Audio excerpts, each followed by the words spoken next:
నందమూరి బాలకృష్ణ గారి టాపిక్ ఎప్పుడు వచ్చినా ప్రకాష్ రెడ్డి గారు జగన్మోహన్ రెడ్డి గారికి కనెక్టివిటీ ఉన్నప్పుడు చాలా ఆసక్తికరమైనటువంటి విషయాలు వస్తాయి. ఎందుకంటే ఇంట్లో కాల్పులు జరిగినప్పుడు బాలకృష్ణ గారికి హెల్ప్ చేసింది రాజశేఖర రెడ్డి గారే అంటారు. సినిమా ఫేవర్ కోసము వస్తాను అని పేరు నాని గారికి కబురు చెప్తే జగన్ గారు వద్దన్నారని చెప్తారు. ఇంకొక విషయము, గవర్నమెంట్లో బసవతారకం క్యాన్సర్ హాస్పిటల్కి సంబంధించి బిల్స్ పెండింగ్ ఉన్నప్పుడు కూడా చాలా హ్యుమానిటేరియన్ గ్రౌండ్లో జగన్మోహన్ రెడ్డి గారు చేశారని చెప్తారు. కానీ జగన్మోహన్ రెడ్డి గారి గురించి ఎప్పుడు మాట్లాడాల్సి వచ్చినా కూడా నందమూరి బాలకృష్ణ గారు చాలా లైట్గా మాట్లాడతారు, తీసిపారేసినట్లు మాట్లాడతారు. ఇంకొక స్టేట్మెంట్ ఏంటంటే 2019 ఫిబ్రవరిలో మేము అమరావతి ప్రాంతంలోని బసవతారకం క్యాన్సర్ హాస్పిటల్కి శంకుస్థాపన చేశాము, కానీ వైసీపీ దారుణమైన పాలన వల్ల ఆగిపోవాల్సి వచ్చింది అని చెప్పి రీసెంట్గా చేసినటువంటి శంకుస్థాపన కార్యక్రమంలో ఆయన మాట్లాడారు. మరి బాలకృష్ణ గారికి జగన్మోహన్ రెడ్డి గారికి నిజంగా అంత సాఫ్ట్గా కనుక ఉంటే వైఎస్ఆర్ జగన్మోహన్ రెడ్డి గారు బాలకృష్ణకు అంత ఫేవర్ చేసి ఉంటే ఈ మాటలంతా ఎందుకు? అసలు మీకు బహుశా మీకు దృష్టిలో ఉందో లేదో కానీ హిందూపురంలో బసవతారకం క్యాన్సర్ హాస్పిటల్ని నిర్మాణం చేస్తామని ఆయన హామీ ఇచ్చినట్లు నాకు గుర్తు, బాలకృష్ణ గారు. మరి హిందూపురమా నా బొందా అని ఈ మధ్య అన్నట్లు కూడా గుర్తు. హిందూపురమా నా బొందా, నేను ఎక్కడ నిలబడినా గెలుస్తానన్నట్టు. అంటే హిందూపురం పైన మోజు తీరిపోయిందా, అక్కర తీరిపోయిందా? మరి ఈ క్యాన్సర్ ఆసుపత్రి నిర్మాణం హిందూపురంలో ఎందుకు చేయట్లేదు, ఎందుకు అమరావతిని తీసుకెళ్లారు అనేది ప్రశ్నలు, చర్చలు ఆ ప్రాంతంలో జరుగుతూ ఉన్నాయి. మరి నిజంగా అమరావతి ప్రాంతంలో మీకు ల్యాండ్ అలాట్ అయి ఉంటే, మీరు ఆసుపత్రి నిర్మాణం చేస్తూ ఉంటే ఎవరైనా అడ్డుకున్నారా? అడ్డుకోలే కదా. కానీ ఆయన అదే చెప్తున్నారు కదా, అక్కడ రాజధాని రాదేమో అని మీరు నిర్మాణం చేయలేదు. అంటే మీరు తీసుకున్న భూమికి విలువ పెరగాలంటే 1,00,000 కోట్ల ప్రభుత్వం అక్కడ ఖర్చు పెట్టాలా.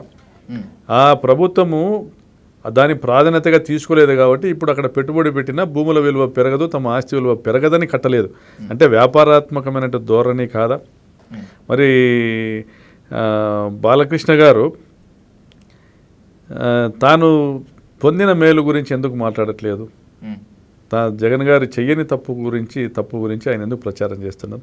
ఆయన విఘ్నతకే వదిలేయాలి. ప్రజలు కూడా ఈరోజు హిందూపురం నియోజకవర్గంలో తెలుసుకుంటున్నది ఏంటంటే, ఎన్ని అన్యాయాలు జరుగుతున్నా ఆయన వచ్చి స్పందించడంలే, చుట్టపు చూపుగా ఎప్పుడూ వచ్చిపోతా ఉన్నాడు.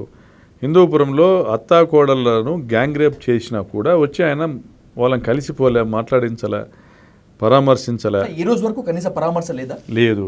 అసలు ఆ టాపికే అది పెద్ద ఇంపార్టెంట్ విషయం కాదన్నట్టు ఆయన వ్యవహరిస్తూ ఉన్నారు. అంటే మా బ్లడ్ వేరు, మా బ్రీడ్ వేరు, మేము నిలబడితే హిందూపురం ప్రజలు ఓటేస్తారు, మేము ఎందుకు పని చేయాలా, మేము ఎందుకు పలకరించాలా, మేము ఎందుకు పరామర్శించాలా అంటే గ్రాంటెడ్గా తీసుకుంటా ఉన్నారు.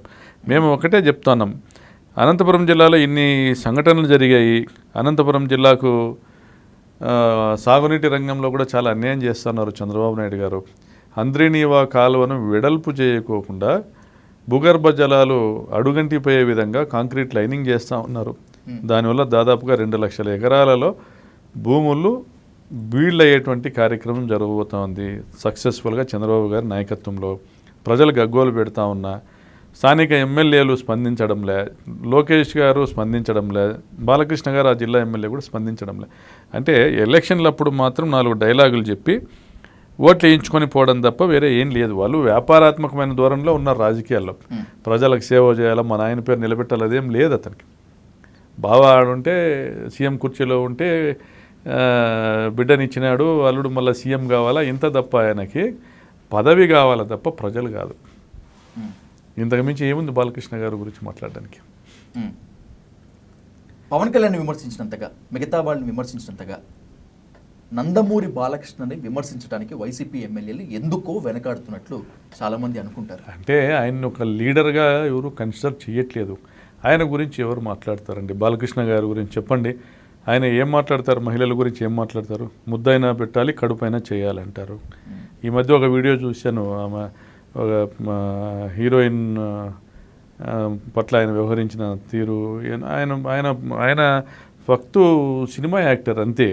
ఆయన సినిమా స్టైల్లో అటువంటి వ్యవహారం దీంట్లోనే ఉంటారు. కానీ చాలా క్యాజువల్గా, చాలా జాలీగా, సినిమా హీరోగా తన వయసు ఇంకా 35 అనేటువంటి విధంగానే ఆయన వ్యవహరిస్తూ ఉంటారు, ప్రవర్తిస్తూ ఉంటారు తప్ప బాధ్యత కలిగినటువంటి ఒక నాయకునిగా, నందమూరి వారసునిగా ఆయన ఎప్పుడూ ప్రవర్తించరు. ఇంకా ఆయన గురించి ఏం మాట్లాడతారు?